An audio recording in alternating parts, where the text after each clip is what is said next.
नमस्कार, आप सभी का स्वागत करता हूं अपने YouTube चैनल सुरेंद्र सिंह बोरा में।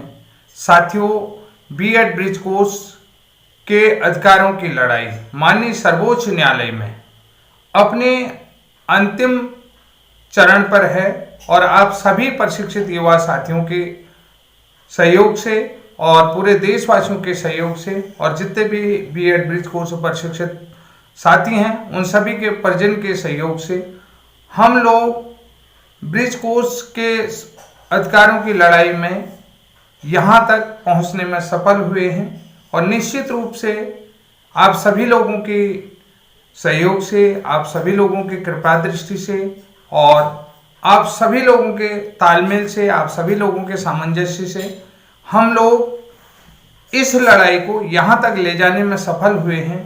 ईश्वर से प्रार्थना करता हूँ और आप लोगों से भी सहयोग की अपील करता हूं कि निश्चित रूप से कि प्रे कीजिएगा कि हम लोग अपने अंतिम दौर की लड़ाई में सफल हों और अंतिम चरण की लड़ाई में हम सभी लोगों के हित में डिसीजन आए, हम सभी लोगों के अधिकार हम सबको मिले। तो साथियों, बहुत सारे वीडियो ऐसे आ रहे हैं कि जो हमारे विपक्ष की टीम से कहे जा रहे हैं या विपक्षियों की तरफ से कहे जा रहे हैं जो कि हम लोगों को आगे बढ़ते हुए नहीं देखना चाहते हैं या हम लोगों को जीत तक जाते हुए नहीं देखना चाहते हैं। मैं उनको विपक्ष भी नहीं कहता हूं कि उनको लगता है कि उनके साथ अनजस्टिस हुआ है और हमको लगता है हमारे साथ अनजस्टिस हो रहा है।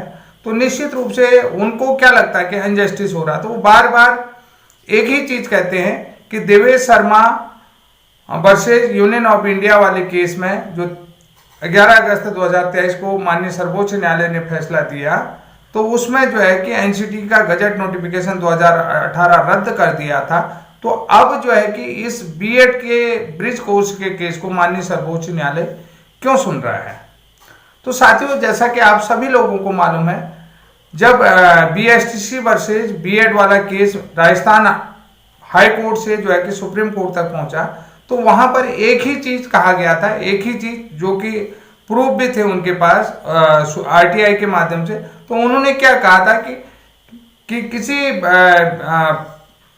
एजुकेशन सोसाइटी की तरफ से या जो है कि किसी एजुकेशन बोर्ड के सेक्रेटरी की तरफ से या जो है कि किसी एजुकेशन बोर्ड जैसे सीबीएसई है या केबीएस स्कूल की तरफ से जो है कि माननीय मंत्री को जो है कि एक पत्र लिखा गया है कि उन्हें जो है कि टीचर मिल नहीं रहे हैं। तो इसलिए जो है कि बीएड को एक मंत्री के लेटर में बीएड को प्राइमरी में लेने के लिए एनसीटी को एक रिकमेंडेशन कर दो। मंत्री के रिकमेंडेशन में एनसीटी ने 28 जून 2018 का गजट बना दिया था।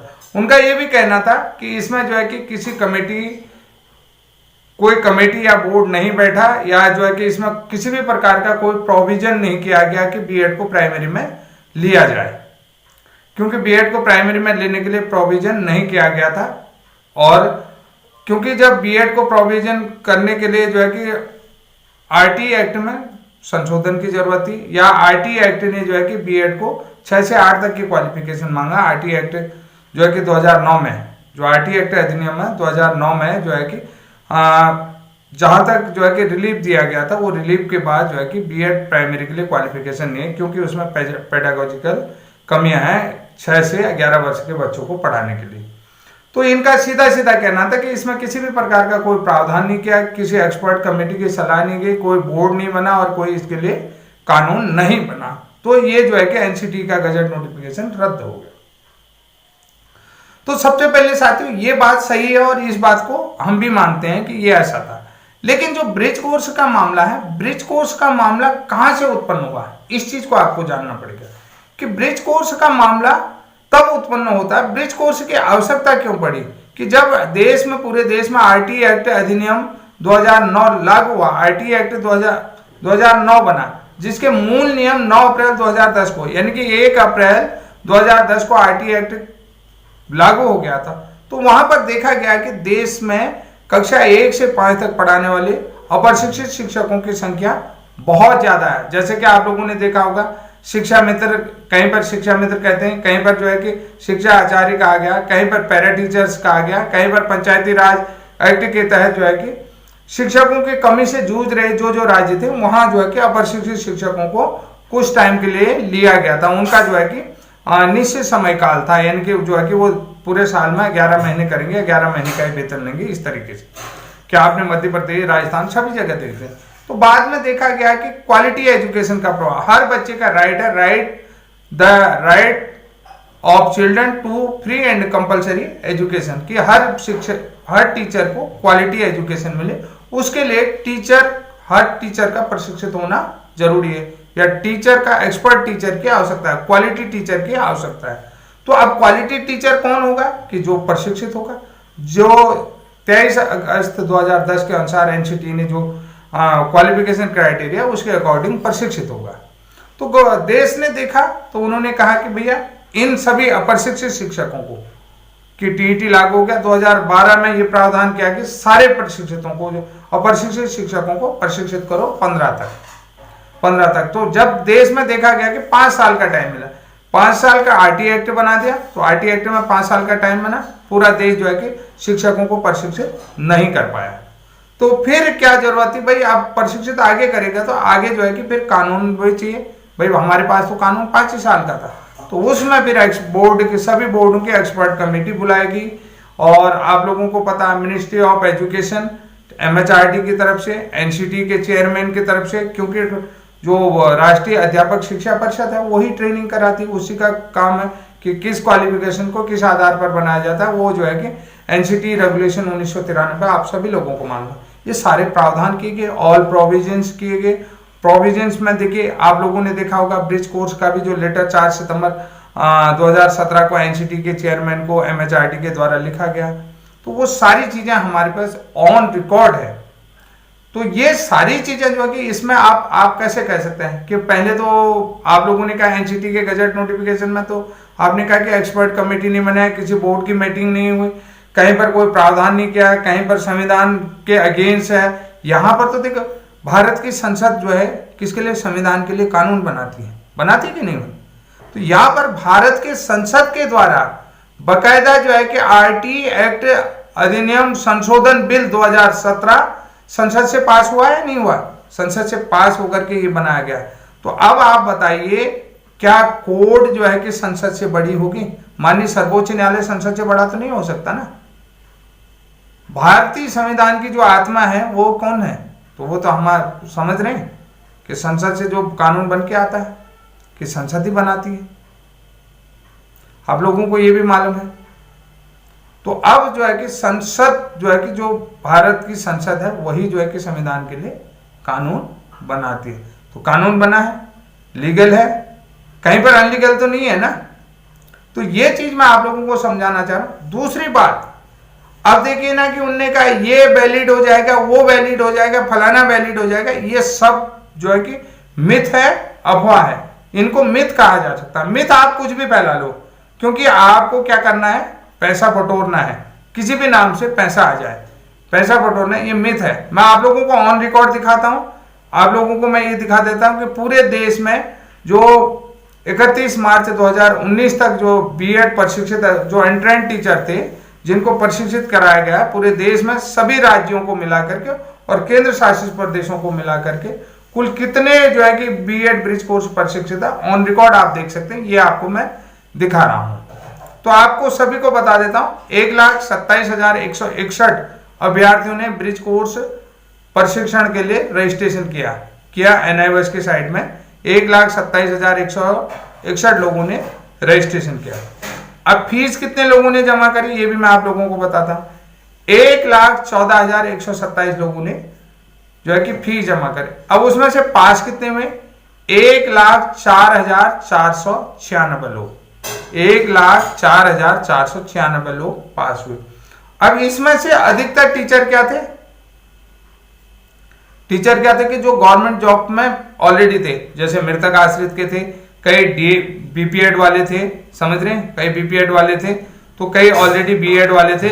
जैसे उत्तराखंड में थे, उत्तराखंड में जो है कि पहले जो है कि विशिष्ट बीटीसी होती थी, डाइट से 6 महीने की विशिष्ट बीटीसी। उत्तराखंड में जो है कि 2001 से, अब दो कि यहाँ पर आप लोगों को बता देता हूँ, 2000 में उत्तराखंड राज्य बना था, तो वहां पर उत्तराखंड में 2001 में उत्तराखंड राज्य, 2001 के बाद जितने भी विशिष्ट बीटीसी वाले थे तो उनको जो है कि वैलिड नहीं माना गया था। तो तो उन्होंने जो है कि 2016 तक के सभी जो बीएड प्रशिक्षित अभ्यर्थी उन सबका रजिस्ट्रेशन था, लगभग 16,000 थे। आप लोग टोटल जो है कि नंबर जो है कि टोटल नंबर लगभग 18,000 के आसपास थे। 16,000 तो गवर्नमेंट टीचर थे यहाँ पर, तो लगभग 2,000 प्रशिक्षित थे, उसमें से अधिकतर ओवर एज हो गए। अब कहीं कहीं पर एक ही राज्य है, एक ही स्टूडेंट है, आप सभी राज्यों में देखिए कहीं पर 20-22 स्टूडेंट है। तो आप ये सोच लो 1,04,496 पूरे देश में, उसमें से 75% गवर्नमेंट टीचर हैं पूरे देश में। 25,000 भी इनकी तादाद नहीं है, तो आप लोग इतने बड़े स्तर पर विरोध कर रहे हैं, तो ये कोई विरोध की सीमा होती क्या? जबकि ये नियमों के अनुसार है, इसका एनसीटी के गजट नोटिफिकेशन 2018 से कोई लेना देना ही नहीं है। तो आप लोगों को जो है कि ये संख्या देखिए, पहली चीज देखिए देखिए एनसीटी के गजट को तो आपने कह दिया कि ये भैया रद्द होना चाहिए, ये जो है कि किसी मिनिस्टर के लेटर पर जो है कि एनसीटी ने अप्रूवल दे दिया, एनसीटी ने क्वालिफिकेशन बना दिया, एनसीटी ने गजट नोटिफिकेशन जारी कर दिया। तो यहाँ पर तो गजट नोटिफिकेशन जारी नहीं हुआ है, यहाँ पर तो एनआईओएस डीएलएड का भी एक ही साथ हुआ, और बाकायदा जो है कि हम लोगों को जो है कि एनसीटी ने 18 महीने का एनआईओएस डीएलएड के समकक्ष भी एक सर्टिफिकेट दे रखा है। आप सभी लोगों को मालूम है कि एक सर्टिफिकेट 18 महीने का वो भी हमको एनसीटी की तरफ से जारी किया गया है।